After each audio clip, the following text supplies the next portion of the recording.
In this demonstration, I will show you how to manage users in Acymailing and how to send a newsletter with the personal greetings to the user at the top of the newsletter. First of all, let's go to Acymailing users. This is where you can see all the users that have signed up for your newsletter. And you can see a symbol over here. Some are red, which means that they have unsubscribed and they will not receive the newsletter. And there's one green down here, which means that the person will receive the newsletter. If you have a couple of names and emails that you want to add manually to this list, you can go to Users, Import, and again you have different options here. Typically you will say text area, and it basically tells you leave this alone and write the name, comma, email address of the person that you want to import. So now I want to import myself, Morten at mauleby.dk. You can also have a list of email addresses on, and you can copy it all and you can basically paste it in here as well. This is especially good if you have a couple of hundred email addresses. For now, I will just add that one thing. Before I click on import, I have to make sure that this user is going to be signed up for the newsletter, and that you do down here by clicking yes. You also have some options here like auto-generate username.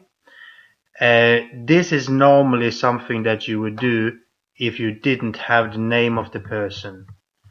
Then you will basically just say comma Morten at Mauleby, and it will generate a name for this email address based on the what comes before the at in the email address. This is not very practical, as many people have strange email address, and then it will say dear Alby64. It doesn't sound very personal, so it's best to get the name in. So we have added it, we have said yes to receive the newsletter, and we import. You will now see I appear at the top, and I'm also subscribed for the newsletter. Now I have prepared a newsletter here that I want to send out. It's good to create one template first that is your project or school's template.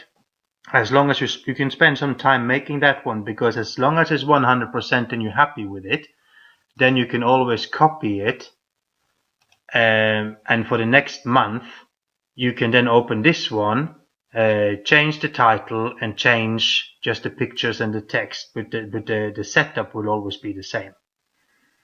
For now, I open the newsletter I have prepared, and you can see there are some tags on here, so if they can't see it well in the email program, they can click on this link to see it online.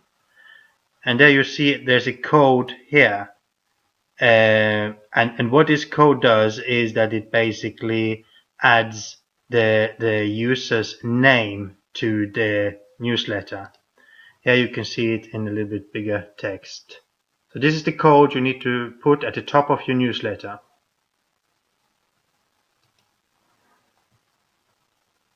Further down, you also have a link at the bottom where they can unsubscribe the newsletter if they are not interested to continue to receive them. That's basically it. And you can see now if I do a preview,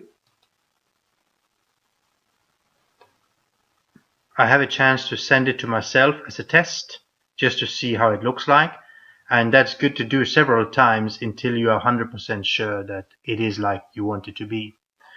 It looks okay. It says Dear Morten at the top, and the link down here seems to be working as well. So I'm ready to send it.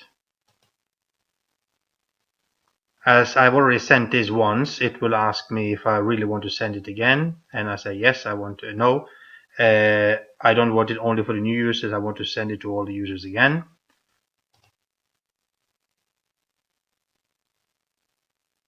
And that's basically the newsletter sent out to the two users, to the new one and to myself. I now open my email and I can see I have got the newsletter.